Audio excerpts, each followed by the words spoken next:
So class 9th, today we will start one of the poem of your syllabus, Rain on the Roof. You can correlate this title of the poem with the present environment as well. Nowadays you are having a lot of rain.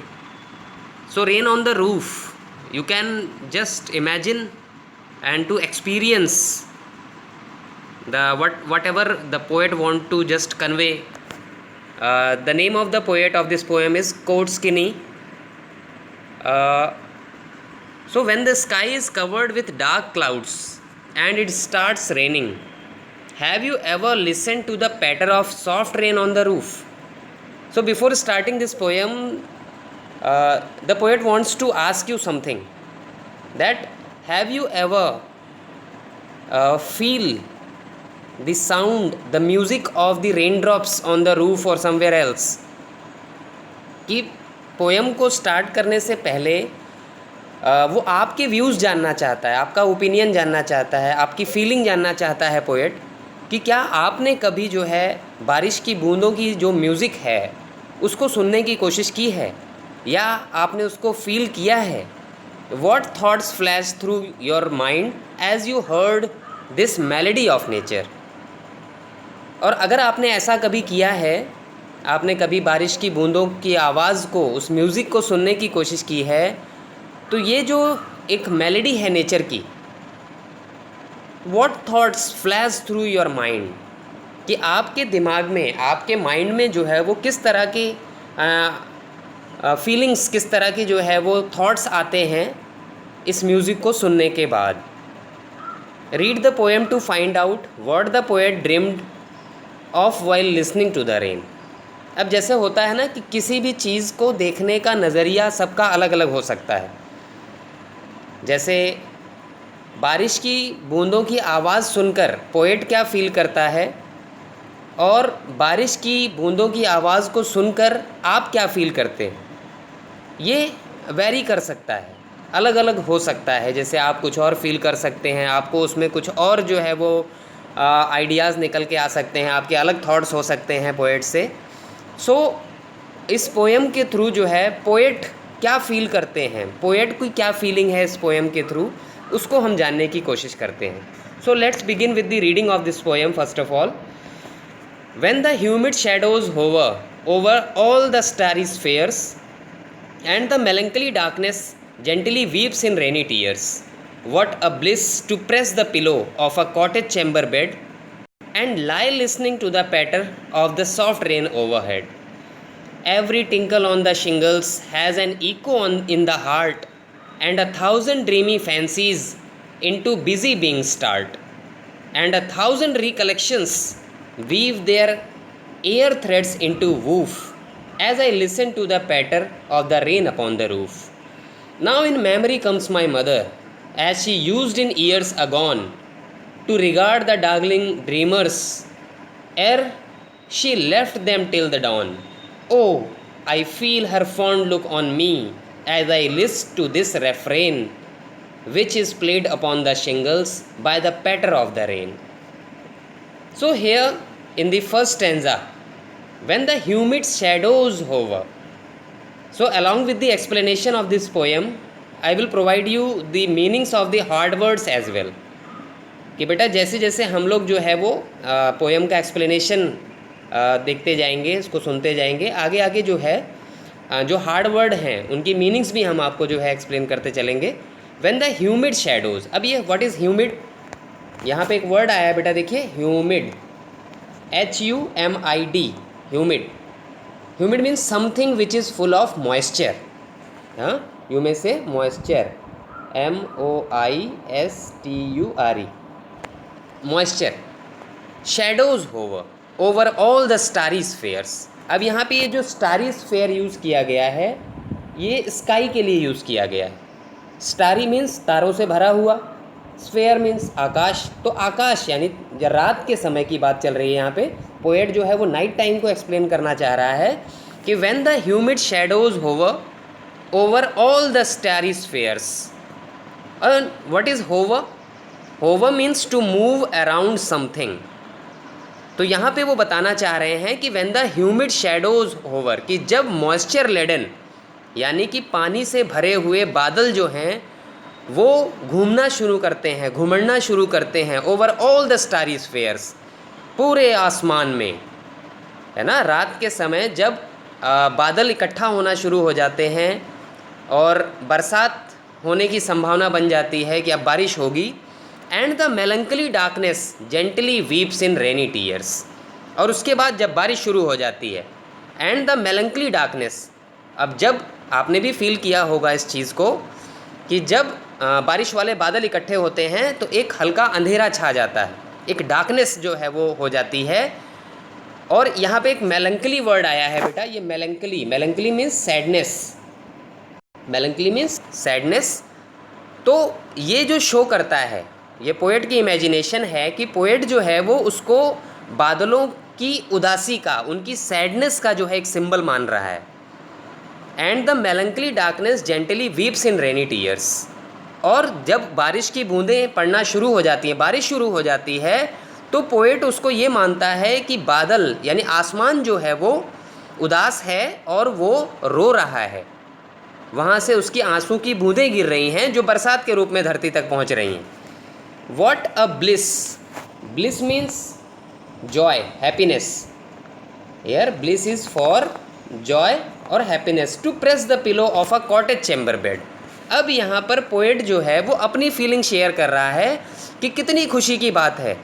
What a bliss to press the pillow, कि कितना जो है वो joyful moment है, कितना happy moment है कि तकिए पे सर रखकर अपने बेडरूम में लेटे हुए उन बारिश की बूंदों को, यानी बारिश को होते हुए देखना, और बारिश की बूंदों की जो साउंड है, जो म्यूज़िक प्रोड्यूस हो रहा है, उसको सुनना, ये अपने आप में एक बहुत ही जॉयफुल मोमेंट है।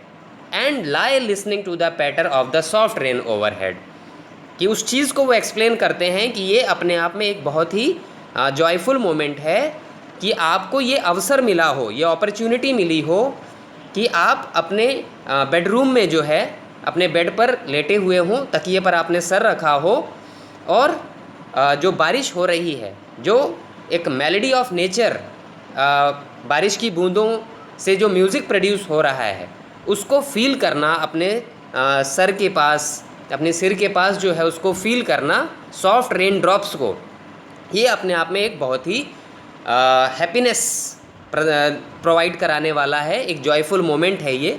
और जैसे ये पोएट की फीलिंग है कि उन्होंने ऐसा फील किया है, इसलिए वो इस मोमेंट को, इस जो अपनी ये फीलिंग है उसको शेयर कर रहे हैं। So we move to next stanza of this poem. Every tinkle on the shingles has an echo in the heart. अब what is tinkle? First of all take the meaning of this word. Tinkle is short light ringing sound. Tinkle is short light ringing sound, like you just wave और shake a bell, जिस तरह से आप घंटी बजाते हैं और उसमें से जो है एक रिंगिंग साउंड प्रोड्यूस होता है, उसको टिंकल कहा जाता है। Every tinkle on the shingles. अब बेटा ये शिंगल्स क्या है? शिंगल्स जो होते हैं वो rectangular wooden tiles used on roofs, कि कभी कभी आपने देखा होगा कि जैसे ऊपर जो है वो यूज़ की जाती हैं रेक्टेंगुलर टाइल्स, उसको शिंगल्स कहा जाता है। तो उस पर जब बारिश की बूंदें गिरती हैं, has an echo in the heart, तो वो जो बारिश की बूंदें हैं उनसे एक जिंगलिंग साउंड, एक जो है वो जिंगलिंग साउंड जो है वो प्रोड्यूस होता है। और जब ये जिंगलिंग साउंड प्रोड्यूस होता है तो पोएट के हार्ट में एक इको जो है वो प्रोड्यूस होता है। Echo means repeated sound. जैसे किसी घंटी को जब आप बजाते हैं तो उसकी जो इको है, उसकी जो साउंड है, वो बार बार प्रोड्यूस होती है। उसी तरह से जब वो बूंदें जो है वो शिंगल्स पे पड़ती हैं, उसमें से जो एक म्यूज़िक प्रोड्यूस होता है वो हार्ट में एक इको जो है वो लाता है। एक यहाँ पे इको को आप पास्ट मेमोरीज से भी जो है वो रिकनेक्ट कर सकते हैं। And 1000 dreamy fancies into busy being start, और उन बारिश की बूंदों से जो जिंगलिंग साउंड प्रोड्यूस हो रहा है उससे क्या है कि बहुत सारी पुरानी यादें, पुराने सपने जो है वो हार्ट में, आपके मन में जो है वो आना शुरू हो जाते हैं, पुरानी यादें ताज़ा होना शुरू हो जाती हैं। And 1000 recollections weave their air threads into woof. अब एंड 1000 रिकलेक्शंस, हज़ारों जो है वो पुराने पास्ट मेमोरीज़, वो जो है वो एक सूत में बंधना शुरू हो जाती हैं। जैसे होता है ना कि आपने क्लोथ देखे होंगे, कपड़े, जैसे कपड़ा होता है वो धागे की जो है वो एक एक थ्रेड से जुड़ जुड़ के जो है एक पूरा क्लोथ बन जाता है। तो उसी तरह से ये हज़ारों जो यादें हैं, हज़ारों जो मेमोरीज़ हैं, जो पुरानी रिकलेक्शंस हैं, वो उन बारिश की बूंदों के थ्रू, जैसे वो बारिश की जो बूंदें हैं वो एक मीडियम हैं उन पास्ट मेमोरीज़ को रिकनेक्ट करने के। As I listen to the patter of the rain upon the roof. तो जैसे पोएट जो है जब उस पैटर को सुनते हैं, पैटर हमने बताया बेटा आपको, sound of rain drops falling on the roof, उसको पैटर कहते हैं। जो आवाज़ आती है बारिश के बूंदों की गिरने की, उसको पैटर कहा जाता है। तो जब पोएट ये फील करता है कि जब वो बारिश की बूंदें हो रही हैं, उनसे जो आवाज़ें आ रही हैं, जो म्यूज़िक प्रोड्यूस हो रहा है, जो एक नेचुरल मेलोडी प्रोड्यूस हो रही है, उससे जो पोएट है उसकी पुरानी जो पास्ट मेमोरीज़ हैं वो रिकलेक्ट होने लगी हैं, वो उसके पास फिर से जो है रिमाइंड होने लगी हैं, वो उसको उसके मन में जो है वो पुरानी यादें ताज़ा होने लगी हैं। So let's move to the third stanza of this poem. I hope the previous two stanzas are very much clear to you. If you still have any confusion, you may ask it. So the third stanza, just move on to the third stanza.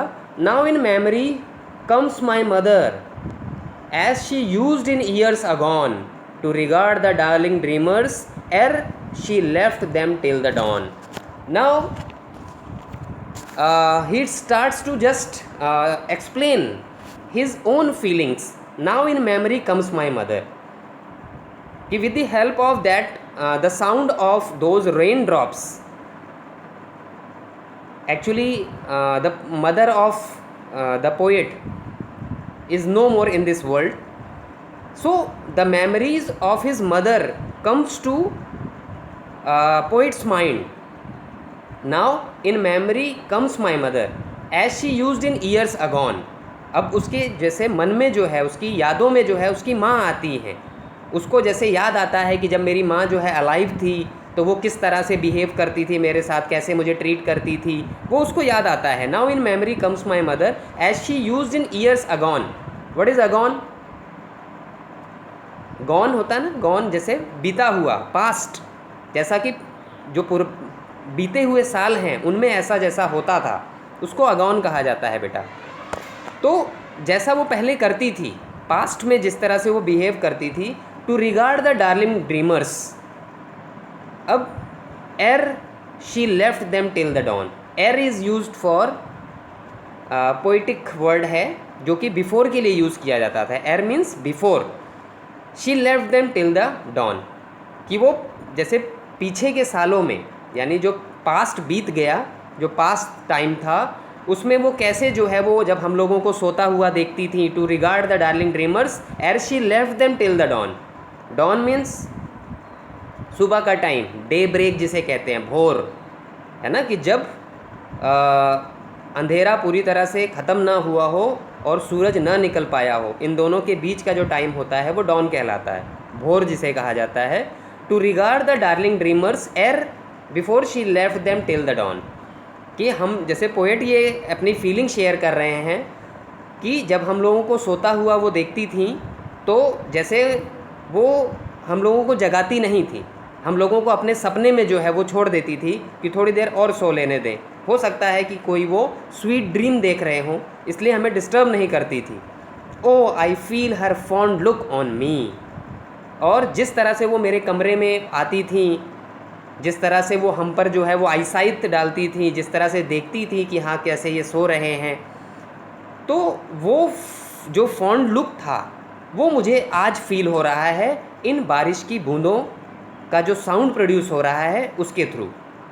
O I feel her fond look on me as I list to this refrain. अब ये list क्या है? ये जो word है list, as I list to this refrain, list is old poetic word for listen, सुनने के लिए। जैसे लिसन मीन्स क्या होता है, सुनना। तो लिस्ट जो है वो लिसन के लिए जैसे एक पोइटिक वर्ड है, पहले यूज़ किया जाता था, उसको पोएट ने यहाँ पे यूज़ किया है। As I list to this refrain, refrain is repeated part of song poem but here the sound of the rain, means repeated sound of the rain is called refrain. तो oh I feel her fond look on me as I list to this refrain, कि जब मैं ये repeated sound सुन रहा हूँ, बारिश की बूंदों की आवाज़ बार बार सुन रहा हूँ, तो मुझे वही पुरानी जो मेमोरीज़ हैं, वही जो मेरी माँ का मेरे कमरे में आना, मुझे सोते हुए देखकर जो है वो मुझे ना जगाना, मुझे मेरे सपनों में रहने देना, वो आज मुझे बहुत याद आ रहा है। Which is played upon the shingles by the patter of the rain, और वही बारिश की बूंदों का जो शिंगल्स पे पड़ना है, उन वुडन जो टाइल्स हैं, रेक्टेंगुलर टाइल्स हैं, उन पर जो पड़ना है, उससे जो म्यूज़िक प्रोड्यूस हो रहा है, उससे जो आवाज़ आ रही है, उससे मेरी पास्ट मेमोरीज़ जो हैं वो रिकलेक्ट हो रही हैं, फिर से जो है वो फ्रेश हो रही हैं। मुझे ये फ़ील हो रहा है कि मेरी माँ यहीं कहीं मेरे पास ही है, और जो ये बारिश की बूंदें हैं, इनका मुझसे जो है वो कोई बहुत ही डीप रिलेशन है, जो एक मीडियम बनी है मुझे मेरी माँ से मिलवाने का, मुझे जो है मेरी पास्ट मेमोरीज से रिकनेक्ट करने का। तो पोएट ने यहाँ पर जो है वो अपनी फीलिंग को शेयर किया है बारिश की बूंदों के थ्रू। जैसे होता है ना, हमने स्टार्टिंग में बताया बेटा कि हर चीज़ को देखने का सबका अलग अलग नज़रिया होता है।